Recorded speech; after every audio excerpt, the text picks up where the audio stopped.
I'm Willy D with Wade's RV, and today I'm going to be installing a power tongue jack. The most common reason for doing this job is upgrading your factory jack that you used to have to hand manually crank over to the electric side, so it's going to be as easy as a push of a button.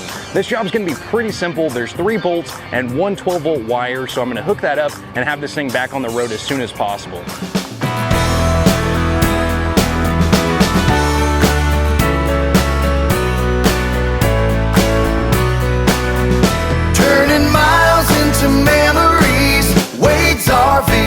This unit has power jacks all the way around. So what I'm going to do is I'm going to go ahead and sink them down so you don't get any side-to-side movement, and then I'm going to go ahead and block the wheels. That way I don't get any movement forward or back. Safety is number 1, so I'm also going to go ahead and jack up the front tongue and then stick a jack stand underneath it just to ensure I'm as safe as I can possibly be. Once you get your jack stand in place, the next step is going to be to go ahead and clip the 12-volt wiring. What I did was clip right behind the fuse to make installation of the new wiring very simple. Originally, I did clip the wire right behind the fuse, but actually what you need to do is clip it behind the fuse and also in front of the fuse. And the reason why is there's actually a clip underneath there, which this won't fit through. So, pro tip, clip on both sides of the fuse and that wire will pull right on out.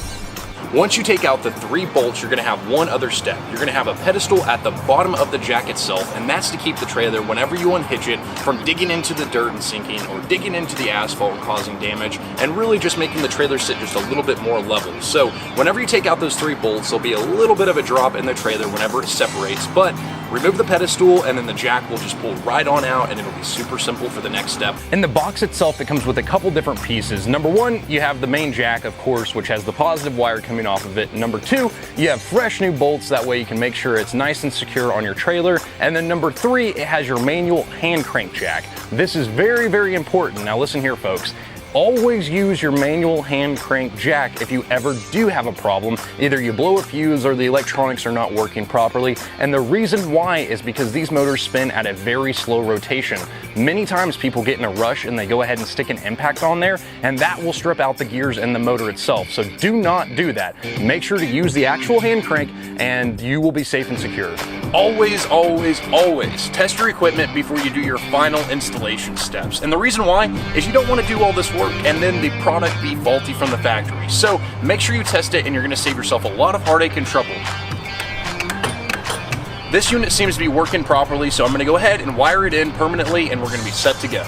Once I bind the 2 wires together, I always use a little bit of tube shrink, and that way I can go ahead and make sure that my wire connection is not only going to be firm and solid, but it's also going to be waterproof and away from the elements.